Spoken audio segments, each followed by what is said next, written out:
நீங்கள்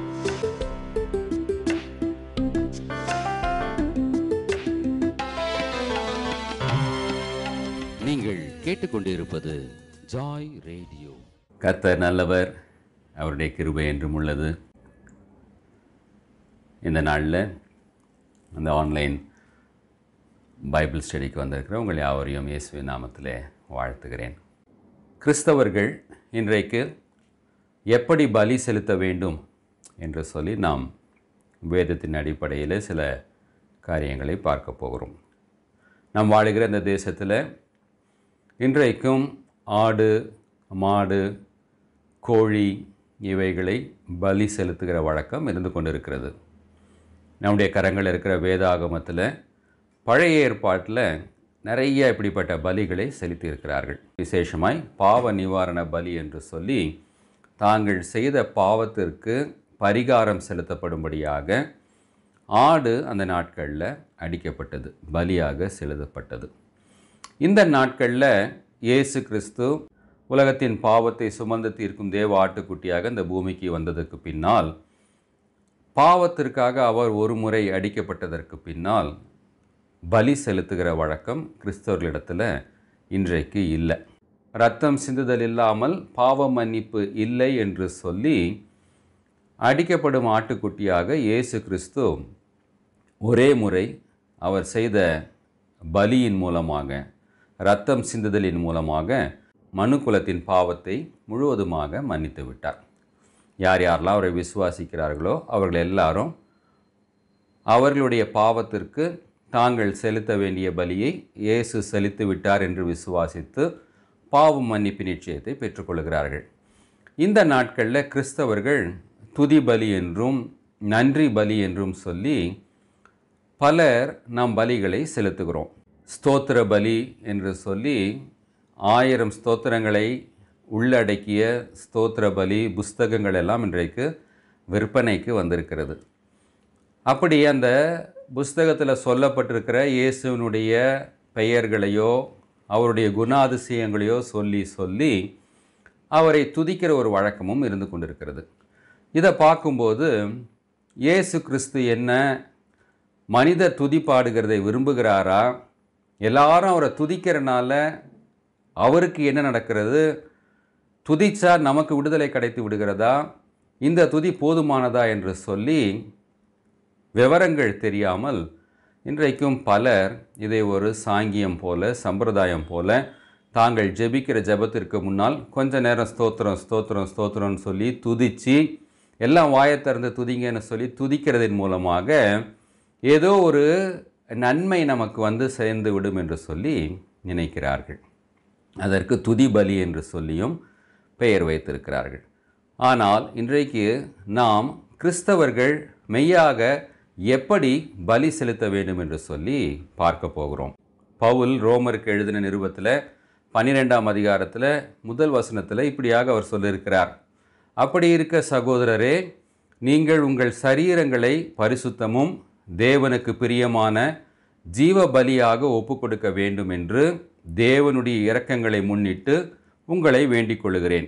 இதுவே நீங்கள் செய்யத்தக்க புத்தியுள்ள ஆராதனை. 2-3 விஷயங்கள் அதில் சொல்லுகிறார்.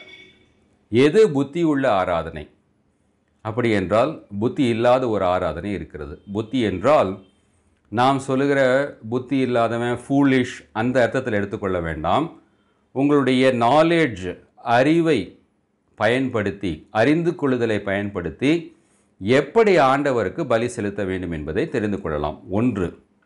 2வது, நாம் இயேசு கிறிஸ்து அடிக்கப்பட்டதற்கு பின்னால் வாழுகிற புதிய ஏற்பாட்டு விசுவாசிகள் ஒரு பலியை செலுத்த வேண்டும் என்று சொல்லுகிறார். அது எப்படிப்பட்ட பலி? ஜீவ பலி என்று சொல்லப்பட்டிருக்கிறது. பலி என்றாலே இரத்தம் சிந்துதல், ஜீவனை எடுப்பது தான் பலி என்று சொல்லி பழைய ஏற்பாட்டில் பார்க்கிறோம். இன்றைக்கும் பலி செலுத்துகிறவர்கள் ஒரு மிருகத்தை செலுத்தும் பொழுது அதனுடைய ஜீவனை எடுக்கிறது தான் பலி செலுத்துகிறது. என்னுடைய பாவத்துக்காக ஒரு பிராயச்சித்தம் செலுத்தப்பட வேண்டும், நான் அடிக்கப்பட வேண்டிய இடத்துல அந்த மிருகம் அடிக்கப்படுகிறது என்பதுதான் பலி. அப்படி என்றால் ஜீவ பலி என்ன? ஆண்டவர் பலியை அல்ல இரக்கத்தையே விரும்புகிறேன் என்று சொல்லியிருக்கிறார். 1. இரண்டாவது, இந்த பலி செலுத்தும் பொழுது ஒரு மிருகத்தை பலி செலுத்திவிட்டு அதை எரிக்கும் பொழுது அதிலிருந்து வெளிப்படுகிற வாசனையை நீங்கள் பக்கத்தில் இருந்து பார்த்தீங்கன்னா உங்களால் சகித்து கொள்ள முடியாத அளவுக்கு கொடுமையான ஒரு துர்நாற்றத்தை வீசும். ஆனால் ஆண்டவர் சொல்லுகிறார், அப்படி செலுத்தப்படுகிற பலிகளிலிருந்து வருகிற வாசனைகள் அவருக்கு சுகந்த வாசனையாக இருக்கிறது. ஸ்வீட் ஸ்மெல்லிங் ஆஃபரிங் என்று சொல்லப்பட்டிருக்கிறது. அப்படி என்றால் அது எதை குறிக்கிறது? நம்முடைய பாவம் அந்த இடத்துல மன்னிக்கப்படுகிறதன் மூலமாய் அந்த பாவ மனிதன் மரித்து எரிக்கப்பட்டு சாம்பல் ஆகும் பொழுது ஆண்டவர் அதை முகர்ந்து ஒரு பரிசுத்தவானை போல நீதிமானை போல பார்க்கிற அந்த உணர்வு அவருக்கு ஸ்வீட் ஸ்மெல்லிங் ஆஃபரிங்காக, அதாவது சுகந்த வாசனையாக இருக்கிறது. அப்போ இன்றைக்கு நாம் எப்படி பவுல் சொல்லுகிற அந்த ஜீவ பலியை ஆண்டவருக்கு செலுத்த வேண்டும், எப்படி நம்முடைய வாழ்க்கையை கொடுக்க வேண்டும்? நாம் உயிரோடு தான் இருக்கிறோம், ஆனால் அவருக்கு ஜீவ பலியாக ஒப்பு கொடுக்குறோம். எப்படி கொடுக்க முடியும்? கவனித்து கேளுங்கள். பலி என்கிற இந்த பதத்திற்கு ஆங்கிலத்தில் சாக்ரிஃபைஸ் என்று பொருள். ஆஃபரிங் அ சாக்ரிஃபைஸ், பலி செலுத்துகிறது. இந்த சாக்ரிஃபைஸுக்கு தமிழில் மற்றொரு அர்த்தம் இருக்கிறது, அது தியாகம் என்று சொல்லி பொருள். He sacrificed his life for the nation, for the family என்று சொல்வார்கள். அதாவது அவருடைய வாழ்க்கையை, ஜீவனை நாட்டிற்காக தியாகம் செய்தார், அவருடைய வாழ்க்கையை குடும்பத்திற்காக தியாகம் செய்தார் என்று சொல்லி அந்த தியாகம் என்று பொருள்படக்கூடிய ஒரு வார்த்தையும் இந்த சாக்ரிஃபைஸுக்கு உண்டு.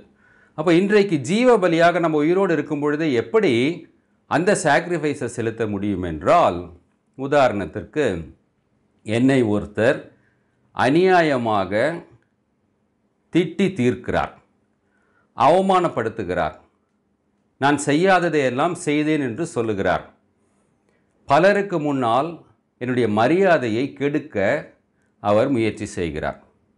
அப்போது normal response of a human எப்படி இருக்கும்? அவர் செய்த தீமைக்கு நானும் பதிலுக்கு தீமை செய்ய வேண்டும், அல்லது நான் பழி வாங்க வேண்டும். அந்த நேரத்தில் பழி வாங்க முடியலனாலும் சமயம் பார்த்து வேறொரு நேரத்தில் அந்த மனிதனை பழி வாங்கினால் எனக்குள்ள ஒரு திருப்தி வந்துடுது, எனக்குள்ள ஒரு மகிழ்ச்சியை அடைய முடிகிறது.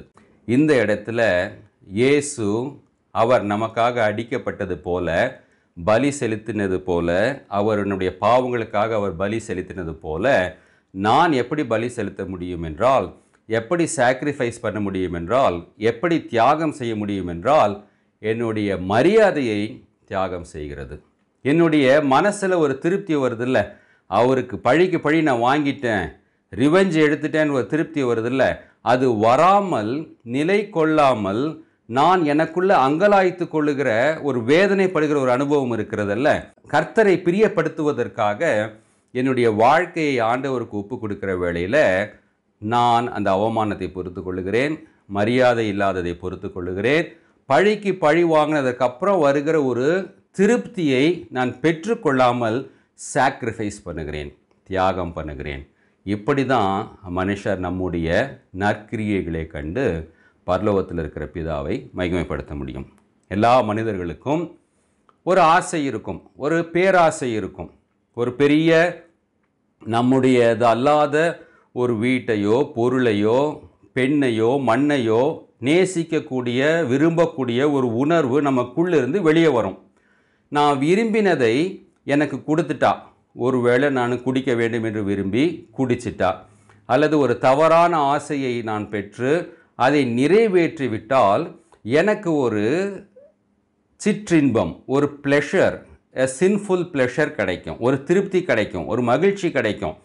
அந்த இடத்துல தேவனை பிரியப்படுத்துவதற்காக என்னுடைய விருப்பத்தை விட்டு கொடுத்து தியாகம் செய்து, எனக்கு அதில் கிடைக்கிற மகிழ்ச்சியை தியாகம் செய்து, நான் மாம்சம் விரும்பினதை கொடுக்கிறதன் மூலமாக எனக்கு வருகிற ஒரு மன நிறைவை தியாகம் செய்கிறதன் மூலமாக, நான் சாக்ரிஃபைஸ் பண்ணுகிறதன் மூலமாக நான் பலி செலுத்துகிறதன் மூலமாக என்னுடைய சரீரத்தை ஜீவ பலியாக ஒப்பு கொடுக்க முடியும். எத்தனை பேருக்கு புரியுது நான் பேசுகிறது? இப்படிப்பட்ட பலிகளை நாம் செய்யாமல் மனம் போன போக்கிலே வாழ்ந்து விட்டு விரும்பினதை எல்லாவற்றையும் நான் செய்து விட்டு சண்டே மார்னிங் சர்ச்சில் போய் உக்காந்து ஸ்தோத்திரம் ஸ்தோத்திரம் ஸ்தோத்திரம்னு துதிக்கிறனாலையும் குதிக்கிறனாலையும் ஆண்டவர் பிரியப்படுவாரா என்பதை நீங்கள் சீர்தூக்கி பாருங்கள்.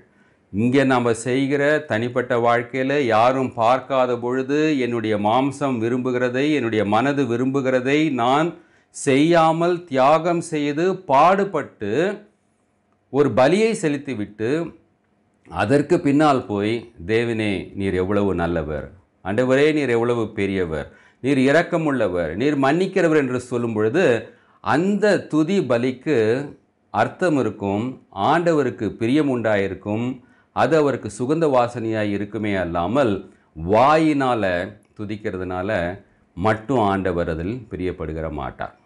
வேதத்தில் ஆண்டவர் சொல்லியிருக்கார், இவர்கள் உதட்டினாலே எனக்கு சமீபமாக இருக்கிறார்கள், அவருடைய உள்ளமோ தூரமாக இருக்கிறது. அப்படி என்றால் ஆண்டவருடைய பிரசன்னம் என்று சொல்லப்படுகிற வர்ஷிப் பிளேஸுக்கு வருகிற வரைக்கும் இவர்கள் வேறு மாதிரி வாழுகிறார்கள், மனம் விரும்பினதை எல்லாம் செய்கிறார்கள். இங்கே வந்ததுக்கப்புறம் வாயினால் என்ன துதிக்கிறார்கள் என்று சொல்லி ஆண்டவர் சொல்லியிருக்கிறார். அப்போது கிறிஸ்தவர்கள் இன்றைக்கு நாம் எப்படி பலி செலுத்த வேண்டும் என்று சொல்லி சொன்னால், பூமிக்குரிய ப்ளஷராக எதையெல்லாம் நாம் பெற்று அனுபவிக்க வேண்டிய நிலைமையில் இருந்து அதற்கு இடம் கொடுக்காமல் தியாகம் செய்து சாக்ரிஃபைஸ் பண்ணி அதன் மூலமாய் வருகிற பாடுகளை நாம் பெற்றுக்கொண்டால், என்னோடு கூட பாடுகளை பட்டால் ஆளுகையும் செய்வீர்கள் என்று சொன்னாரே, அந்த வசனம் நிறைவேறும். நம்ம என்னோடு கூட பாடுகளை பட்டால் ஆளுகையும் செய்வீர்கள் என்று சொல்லுகிறத நம்ம மோஸ்ட்லி என்னை யாராவது டிஸ்ரெஸ்பெக்ட் பண்ணும்போது அல்லது உதாசீனப்படுத்தும் பொழுது, ரிஜெக்ட் பண்ணும்போது, டிஸ்பைஸ் பண்ணும்போது, பணம் இல்லாத போது மாத்திரம் நினைத்து கொள்ளுகிறோம். அது எல்லாவற்றிற்கும் மேலாக தரித்திரருக்கு சுவிசேஷத்தை அறிவிக்க வந்த இயேசு கிறிஸ்து நம்முடைய இன்னர் மேன், ஸ்பிரிச்சுவல் மேனில் அவர் ரொம்ப ஆர்வமாக இருக்கிறார். காலாகாலமாய் வாழப்போகிற அந்த வாழ்க்கைக்கு நாம் ஆயத்தப்படுவதற்கு இயேசு எப்படி தன்னுடைய சரீரத்தில் நம்முடைய பாவங்களுக்காக பாடுபட்டு மரித்தாரோ, அதுபோல ஆண்டவரை பிரியப்படுத்தக்கூடிய ஆவிக்குரிய மனுஷனில் நாம் இப்படிப்பட்ட பாடுகளை சகித்து சகித்து சகித்து வரும் பொழுது ஒரு நாளிலே ஆண்டவர் நம்மை முற்றிலும் ஜெயம் கொள்கிறவர்களாய் மாற்றுவார்.